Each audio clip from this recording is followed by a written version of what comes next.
Mám tu pre vás, milé deti, príbehov vždy dostatok.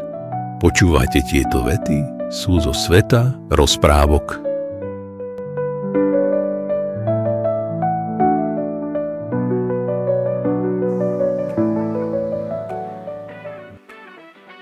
Preteky o najlepšieho šmykača. Milé deti a vážení diváci, vitajte na najchladnejšom a najzábavnejšom podujatí tejto zimy. V veľkých pretekoch o najlepšieho šmykača sme v malej dedinke Severákovo, kde je snehu viac ako mravcov v mravenisku a zima tu trvá neskutočných 5 mesiacov. Dnešný deň je však výnimočný, pretože sme tu, aby sme videli, na čom sa deti rozhodli šmýkať dole slávnym kopcom Ľadovák. Súťažiaci sú pripravení na štarte, ich šmýkacie vozidlá sú na mieste a ja, váš komentátor František Snehokocúr, vás budem celým podujatím sprevádzať. Tak si urobte kakauko, nasaďte čiapky a začíname. Na štart prichádza Katka, usmievavá 8-ročná slečna s vrkôčikmi, ktoré jej trčia spod červenej čiapky. A čím nás prekvapí? Dobre sa podržte, lebo Katka má namiesto sánok nafukovaciu kačku. Presne tak, letnú nafukovačku, na ktorej v lete plávala po jazere a dnes sa ide na nej spustiť dole nebezpečným ľadovákom. A už sa spúšťa. Katkina kačka sa elegantne klže po snehu, radosť pozerať. Katka vyskočila na maličkú rampu a jej kačka urobila salto. Diváci tlieskajú a Katka veselo máva rukami. O chvíľu bude v cieli a verím, že to bude výborný čas. Ale čo to? Nafukovacia kačka praskla na poslednej prekážke a Katku tento výbuch vystrelil až do cieľa, kde ju privítal hlasný potlesk divákov. Milé deti, verte mi, tento výkon sa zapíše do kroniky pretekov.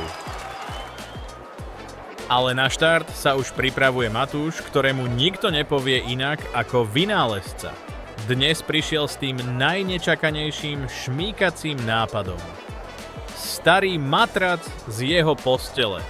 Navyše, na matrac si natiahol kvietkovanú plachtu a do tohto chladného zimného dňa tak priniesol kúsok jary. Držme mu palce. A je to tu. Matúš leží na bruchu. Drží sa matraca ako pavúk a ide. Matrac sa šmýka rýchlo, trochu sa kymáca, ale Matúš má pevný stisk. Ó nie, práve trafil kôpku snehu, ktorá matrac aj s Matúšom roztočila. Matrac sa stále točí a točí, ale Matúš to zvládol. Dorazil do cieľa, celý od snehu a s obrovským úsmevom. Ale čo to? Matúš sa postavil a padá k zemi. Ešte sa mu z toho kolotoča točí hlava. Ďalšou súťažiacou je Lenka. Je to asi najmenšie dieťa v dedine. Ale nenechajte sa zmiasť jej výškou. Lenka si na preteky priniesla červenú lopatu na sneh.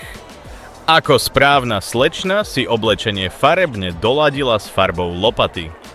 Dúfajme, že jej to prinesie šťastie. Lenka už sedí na lopate, ako keby to bol trón, a začína sa šmýkať. To je ale rýchlosť! Lopata síce nie je veľmi stabilná, ale Lenka to zvláda ako skúsená pretekárka. Prekonáva všetky prekážky na trati a už je v cieli. Diváci jasajú, lopata aj Lenka je celá. Teraz je na rade Adam, milovník kuchyne a veľký pomocník pri varení. Čím nás prekvapí? Ako inak, Adam si vybral veľkú pokrievku z hrnca. Včera ju mama použila pri varení polievky a dnes nám na nej Adam predvedie svoje šmýkacie umenie. Pozor, pozor! Adam už sedí na pokrievke. Pripraviť sa, pozor, štart! A už sa šmýka. To je teda jazda! Neskutočná rýchlosť. Adam kričí, ale nie od strachu, od radosti a bum, už je v cieli. To bola paráda. Zatiaľ najrýchlejšia jazda dnešných pretekov v šmýkaní. Na štarte už netrpezlivo prešlapuje Danka, o ktorej všetci hovoria, že je to najodvážnejšie dievča v dedine. To som naozaj zvedavý, na čom sa chce spustiť dole ľadovákom. A Danka veru nesklamala. Práve sa postavila na veľké drevené poleno, ktoré zobrala z detkovej kôlničky. Určite aj vy, deti, ste zvedavé, či sa Danka udrží na nohách. Poďme na to. Danka stojí na polene ako kapitán na lodi a už ide. Poleno sa šmíka hladko a rovno. Danka má ruky roztiahnuté ako krídla. To je ale nádhera. Mám pocit, ako by jazdila na snowboarde a nešmykala sa na drevenom polene. Jedna otočka, druhá otočka, krásna pirueta a je v cieli. Posledný súťažiaci je Jožko. Najmladší, ale najvtipnejší účastník. Prišiel s obyčajnou kartónovou krabicou. Jožko si krabicu prefarbil na červeno, aby vyzerala ako závodné auto. Už je pripravený. Už ide. Kartón sa klže ako blesk, ale... O nie, Jožko sa prevrátil. Ale čo to? Pribehla k nemu jeho mama, utrela mu slzy, oprášila od snehu a posadila späť do krabice. Jožko pokračuje! Šmíka sa a došmíkal sa až do cieľa. Máme za sebou nádherné preteky, ktoré priniesli originalitu, kreativitu a odhodlanosť pri všetkých pretekároch. Nezávidím rozhodcom ich úlohu vybrať najlepšieho šmíkača. Ešte chvíľu si počkáme na výsledky, ale ako pozerám, rozhodcovia sa už dohodli.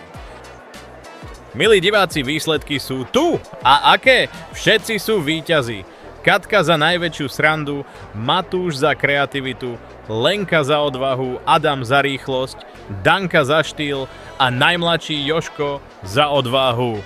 Preteky o najlepšieho šmíkača boli úžasné a všetci účastníci si odniesli medaily a veľké poháre teplého kaká. A tak sa kopec ľadovák stal najveselším miestom tejto zimy. Deti boli šťastné, diváci spokojní a dedina Severákovo si bude tento deň pamätať ešte veľmi dlho. Hurá šmykaniu! Lúči sa s vami Štefan Snehokocúr. O rok dovidenia, priatelia! Deti, nezabudnite, že kopec ďalších krásnych rozprávok nájdete na stránke svetrozprávok.sk.